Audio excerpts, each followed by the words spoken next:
20 जुलाई 1969 Apollo 11 का lunar module moon पर land करता है। उस मॉड्यूल में 2 एस्ट्रोनॉट्स मौजूद थे, नील आर्मस्ट्रॉन्ग और बज एल्ड्रिन। सक्सेसफुली लैंड होने के बाद नील आर्मस्ट्रॉन्ग ने डोर ओपन करने की कोशिश की ताकि वो मून के सरफेस पर उतर सकें, लेकिन प्रेशर बहुत ज्यादा होने के कारण डोर खोलने में प्रॉब्लम आ रही थी। थोड़ी स्ट्रगल के बाद नील फाइनली वो डोर ओपन करने में कामयाब हुए। नील ने अपना हैवी स्पेस सूट पहना हुआ था ताकि वो बाहर की कंडीशंस में सरवाइव कर पाए, पर जैसे ही वो बाहर निकलने लगे, छोटी एग्जिट होने के कारण गलती से उनका हेलमेट शिप के ऊपर वाले हिस्से से टकरा गया और लूनार मॉड्यूल से एक छोटा सा पीस टूट गया। उन दोनों को इस पीस के टूटने के बारे में कुछ भी नहीं पता चला, क्योंकि मून पर हवा नहीं होती, इसलिए साउंड भी वहां ट्रेवल नहीं कर पाती। उन्हें कोई आवाज सुनाई नहीं दी। रियल प्रॉब्लम तो ये थी कि जो पीस टूट गया था वो एक्चुअली बहुत इंपॉर्टेंट था। वो पार्ट था एसेंट इंजन आर्मिंग स्विच। उसके बिना लूनार मॉड्यूल वापस टेक ऑफ नहीं कर सकता था, और अगर टेक ऑफ नहीं हो पाता तो वो दोनों एस्ट्रोनॉट्स मून पर ही फंस जाते।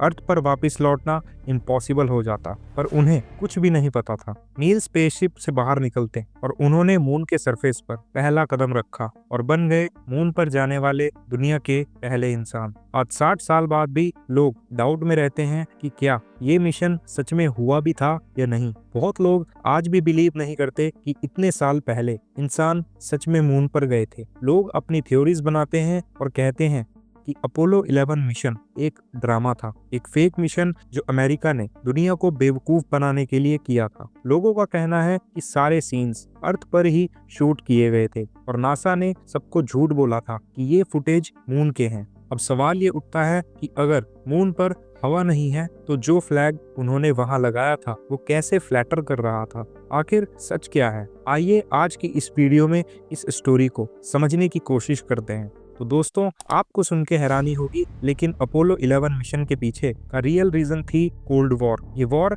लड़ी जा रही थी अमेरिका और सोवियत यूनियन के बीच। इस वॉर के बारे में मैंने डिटेल में बात करी है एक और वीडियो में, इसका नाम है इसरो वर्सेस नासा। जरा सोचिए, ये बात है 1961 की, जब ना स्मार्टफोन्स थे, ना इंटरनेट और ना ही जीपीएस। उस वक्त के कंप्यूटर्स इतने स्लो और आउटडेटेड थे कि अगर कंपेयर करें तो आज के कैलकुलेटर्स भी उनसे ज्यादा फास्ट हैं। ऐसे दौर में अमेरिका ने अनाउंस कर दिया था कि हम ह्यूमंस को मून पर भेजेंगे। इस मिशन को रियलिटी बनाने के लिए अगले 5 सालों में अमेरिका ने नासा को अराउंड $9 बिलियन तक की एक्स्ट्रा फंडिंग देने का बजट बनाया। इसके कुछ महीने बाद ही नासा ने टेस्टिंग फेज स्टार्ट कर दिया। सबसे पहले टेस्ट था रॉकेट सिस्टम्स का, जो एस्ट्रोनॉट्स को अर्थ से मून तक ले जाने वाले थे। फिर टेस्टिंग की गई कमांड मॉड्यूल के हीट शीट्स की। साइंटिस्ट को देखना था कि वो आउटर स्पेस में कितनी हीट टॉलरेट कर सकते हैं। उसके बाद आई बारी सर्विस मॉड्यूल के प्रोपल्शन सिस्टम की। 1963 से लेके 1967 तक नासा के द्वारा कई अनमैन्ड टेस्ट किए गए, मतलब रॉकेट्स बिना किसी इंसान के स्पेस में भेजे गए, सिर्फ टेस्ट करने के लिए। फिर फरवरी 1967 में प्लान हुआ पहला मैन्ड मिशन, जिसमें एस्ट्रोनॉट्स भी रॉकेट में बैठकर स्पेस तक जाएंगे। इस मिशन को नाम दिया गया था अपोलो 1 मिशन। लेकिन जब अर्थ पर ही अपोलो मिशन के टेस्ट चल रहे थे, 27 जनवरी 1967 को एक हॉरिफाइंग इंसिडेंट हुआ, जिसमें कैबिन में आग लगने के कारण 3 एस्ट्रोनॉट्स स्पेस में जाने की तैयारी करते वक्त ही मौत के घाट उतर गए। इस पेनफुल ट्रेजेडी के बाद भी नासा ने हिम्मत नहीं हारी। टेस्टिंग फेज कंटिन्यू रहे और अपोलो 4, अपोलो 5 और अपोलो 6 जैसे अनमैन्ड मिशंस सिर्फ फर्दर टेस्टिंग के लिए लॉन्च किए गए। फिर अक्टूबर 1968 में आया अपोलो 7 मिशन, जिसमें एक बार फिर से नासा ने ह्यूमंस को स्पेस में भेजने की कोशिश की, और इस बार मिशन सक्सेसफुल रहा। सिर्फ 2 महीने बाद दिसंबर 1968 में लॉन्च हुआ अपोलो 8 मिशन। इस बार एस्ट्रोनॉट्स को मून के पास भेजा गया। उसके बाद मार्च 1969 में हुआ अपोलो 9 मिशन, जिसमें लूनार मॉड्यूल को टेस्ट किया गया। ये स्पेसक्राफ्ट का वही पार्ट था जो एक्चुअली मून पर लैंड करने वाला था। और सिर्फ 2 महीने बाद मई 1969 में आया अपोलो 10 मिशन। इस मिशन में 3 एस्ट्रोनॉट्स ने ऑलमोस्ट सब कुछ प्रैक्टिस किया जो अपोलो 11 मिशन में करना था, सिवाय मून पर एक्चुअली लैंड करने के। और फाइनली 16 जुलाई 1969 को लॉन्च हुआ अपोलो 11 मिशन। इस हिस्टोरिक मिशन में 3 एस्ट्रोनॉट्स थे। 38 साल के कमांडर नील आर्मस्ट्रॉन्ग जो मिशन लीड कर रहे थे, माइकल कॉलिंस जो कमांड मॉड्यूल के पायलट थे और एडविन बज जो लूनार मॉड्यूल के पायलट थे। आज नील आर्मस्ट्रॉन्ग और बज एल्ड्रिन को तो ऑलमोस्ट सब लोग जानते हैं, लेकिन माइकल कॉलिंस का नाम उतना फेमस नहीं है। और ऐसा क्यों है, इसका रीज़न बहुत इंटरेस्टिंग है जो मैं तुम्हें इस वीडियो में आगे बताता हूँ। लेकिन अभी समझते हैं स्पेसक्राफ्ट की वर्किंग को। तो अपोलो 11 स्पेसक्राफ्ट के 3 मेन पार्ट थे, कमांड मॉड्यूल, सर्विस मॉड्यूल और लूनार मॉड्यूल। कमांड और सर्विस मॉड्यूल मिलके बनते हैं CSM। प्लान ये था कि लूनार मॉड्यूल को CSM से डिटैच किया जाना था ताकि वो मून पर लैंड कर सके, और मून पर काम खत्म होने पर लूनार मॉड्यूल को वापस लॉन्च करना था ताकि वो वापस जाके CSM command and service module से अटैच हो जाए। ये सब सक्सेसफुली करने पर ही एस्ट्रोनॉट्स अर्थ पर वापस आ सकते थे। इस पूरे स्पेसक्राफ्ट को लॉन्च करने के लिए यूज़ किया गया सैटर्न V5 रॉकेट। लॉन्च से पहले इस रॉकेट को 1 मिलियन गैलन फ्यूल से भरा गया, जिसमें था केरोसिन, लिक्विड ऑक्सीजन और लिक्विड हाइड्रोजन, और इसकी मदद से स्पेसक्राफ्ट को अर्थ की ऑर्बिट तक भेजा गया। रॉकेट की स्पीड इतनी थी कि सिर्फ 10 मिनट से भी कम टाइम में वो ऑर्बिट तक पहुंच गया। उसके बाद स्पेसक्राफ्ट ने अर्थ के अराउंड 1.5 रिवॉल्यूशंस कंप्लीट किए, और फिर मिशन कंट्रोल जो अर्थ पर था, उन्होंने permission the for the next big step, जो कि था ट्रांस लूनार इंजेक्शन। मतलब अब स्पेसक्राफ्ट को अर्थ के ऑर्बिट से निकल के मून के ऑर्बिट की तरफ भेजना था। ये सारे स्टेप्स लॉन्च के सिर्फ 5 घंटे के अंदर कंप्लीट हो गए थे, लेकिन मून तक पहुंचने में कई दिन लगने वाले। फाइनली 19 जुलाई 1969 को लगभग 4 लाख किलोमीटर ट्रैवल करने के बाद अपोलो 11 स्पेसक्राफ्ट फाइनली मून के ऑर्बिट में पहुंच गया। इस फेज में स्पेसक्राफ्ट को 2 पार्ट्स में स्प्लिट होना था, मतलब कमांड एंड सर्विस मॉड्यूल को अलग किया गया लूनार मॉड्यूल से। माइकल कॉलिंस कमांड मॉड्यूल में थे। इस पार्ट को नाम दिया गया था कोलंबिया, और नील आर्मस्ट्रॉन्ग और Buzz Aldrin the lunar module में थे, जिसका नाम था ईगल। सीन कुछ ऐसा था कि कमांड एंड सर्विस मॉड्यूल को मून के ऑर्बिट में ही रहना था और सिर्फ लूनार मॉड्यूल को मून पर लैंड करना था। इसका मतलब ये है कि सिर्फ आर्मस्ट्रॉन्ग और एल्ड्रिन को ही मून पर कदम रखने का चांस मिला। माइकल कॉलिंस ने कभी मून पर स्टेप नहीं रखा क्योंकि उन्हें कमांड मॉड्यूल में ही रुकना पड़ा। शायद इसलिए ही आज भी माइकल कॉलिंस का नाम काफ़ी कम लोग जानते हैं, इवन दो वो भी अपोलो 11 मिशन का हिस्सा थे। लेकिन दोस्तों, सच ये है कि माइकल कॉलिंस का रोल इस मिशन का सबसे क्रूशियल पार्ट था, क्योंकि काम खत्म होने पर लूनार मॉड्यूल को वापस जाके CSM से कनेक्ट करना था, और बिना माइकल कॉलिंस के आर्मस्ट्रॉन्ग और एल्ड्रिन कभी सेफली अर्थ पर वापस नहीं आ पाते। शाम के करीब 8 बजे लूनार मॉड्यूल को मून पर लैंड करना था। बिल्कुल 8:10 पर अलार्म्स बजने लगे। ना आर्मस्ट्रॉन्ग को पता था ना एल्ड्रिन को कि ये अलार्म्स का मतलब क्या है, तो दोनों ने मिशन कंट्रोल से पूछा कि अब क्या करना चाहिए। मिशन कंट्रोल ने बोला कि इग्नोर करो और आगे बढ़ो।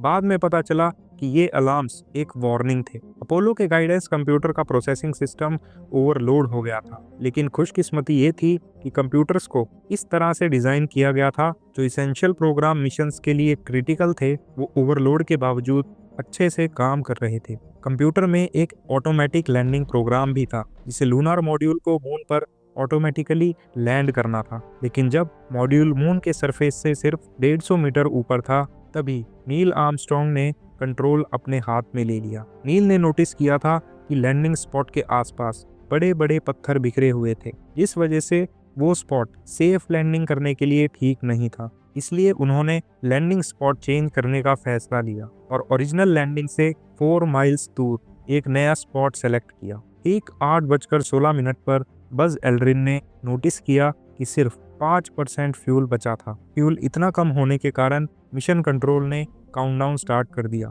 ये काउंटडाउन ये डिसाइड करने के लिए था कि लैंडिंग करनी है या मिशन अबॉर्ट करना है। अब लूनार मॉड्यूल एक क्रिटिकल फ्यूल स्टेट में था, इसलिए 60 सेकेंड कॉल दी जाती है, और लास्ट मोमेंट पर जब काउंटडाउन में सिर्फ 30 सेकेंड बचते हैं, नील आर्मस्ट्रॉन्ग ने मिशन कंट्रोल को रेडियो मैसेज भेजा कि ईगल ने सक्सेसफुली मून पर लैंडिंग कर ली है। फिर नील आर्मस्ट्रॉन्ग ने अपना स्पेस सूट पहना डोर खोले और मून पर अपना पहला कदम रखा। फिर बज एल्ड्रिन भी उनके पीछे मून की सरफेस पर उतरते हैं और अगले 2.5 घंटे तक उन्होंने मून के डस्ट और रॉक के सैंपल्स कलेक्ट किए, फोटोज ली और कई साइंटिफिक इंस्ट्रूमेंट्स सेट किए। इस मिशन के कुछ इंपॉर्टेंट साइंटिफिक ऑब्जेक्टिव्स भी थे। उन्होंने मून से 23 केजी रॉक और डस्ट के सैंपल्स कलेक्ट किए और वहां पे छोड़ा गया अमेरिकन फ्लैग। लूनार मॉड्यूल को मून पर 21 घंटे तक रुकना था।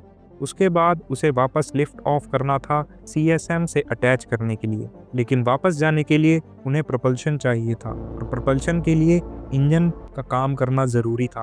पर आर्मस्ट्रॉन्ग और एल्ड्रिन को इसका पता नहीं था कि वो स्विच जो इंजन को ऑन करता है वो लूनार मॉड्यूल से निकल रहे थे, तभी ब्रेक हो गया था। जब वो वापस लूनार मॉड्यूल में आए तो उन्होंने ये डैमेज नोटिस किया। उन्होंने मिशन कंट्रोल को इन्फॉर्म किया और सिचुएशन को सॉल्व करने के लिए सॉल्यूशन ढूंढने लगे और फाइनली उन्हें एक इंटरेस्टिंग सॉल्यूशन मिला।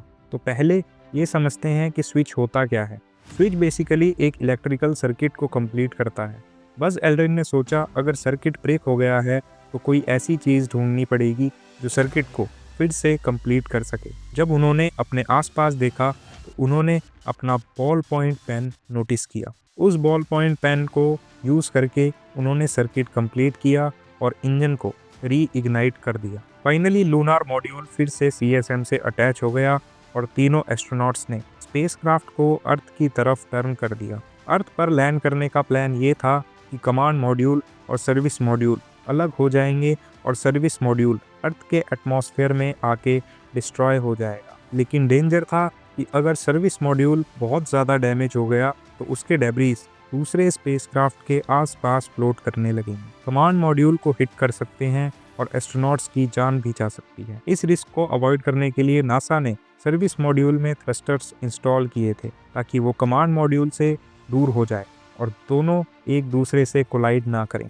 लेकिन जब एस्ट्रोनॉट्स अर्थ पर वापस आ रहे थे तो पता चला कि सर्विस मॉड्यूल के थ्रस्टर्स काम नहीं कर रहे हैं। तीनों एस्ट्रोनॉट्स बस कमांड मॉड्यूल में बैठ के देख सकते थे कि सर्विस मॉड्यूल का टूटा हुआ डेब्रीज उनके आसपास फ्लोट कर रहा है। ये एक मिरेकल ही था कि ये डेब्रीज कमांड मॉड्यूल को हिट नहीं कर पाया और कमांड मॉड्यूल सेफली बच निकला। इस मिशन में एस्ट्रोनॉट्स के मरने का रिस्क इतना ज़्यादा था कि US प्रेसिडेंट निक्सन ने एक अल्टरनेटिव स्पीच भी प्रिपेयर कर रखी थी। कमांड मॉड्यूल सेफली अर्थ के एटमॉस्फेयर से डिसेंड कर रहा था, पैराशूट्स डिप्लॉय किए गए और स्पेसक्राफ्ट समुंदर में लैंड हो गया। तीनों एस्ट्रोनॉट्स जिंदा और सेफ थे। मिशन वैसा नहीं गया जैसा प्लान था। हर स्टेप पर उन्हें प्रॉब्लम्स फेस करनी पड़ी, मगर उन्होंने सक्सेसफुली प्रॉब्लम्स को सॉल्व किया और जिंदा वापस आ गए। अगर आपको ये वीडियो पसंद आई हो तो आप और भी स्पेस रिलेटेड वीडियोस देख सकते हैं इस प्लेलिस्ट पर क्लिक करके। ये वीडियोस ऐसे ही कई और इंटरेस्टिंग टॉपिक्स कवर करते हैं। चैनल को सब्सक्राइब करना ना भूलें। तो मिलते हैं नेक्स्ट वीडियो में।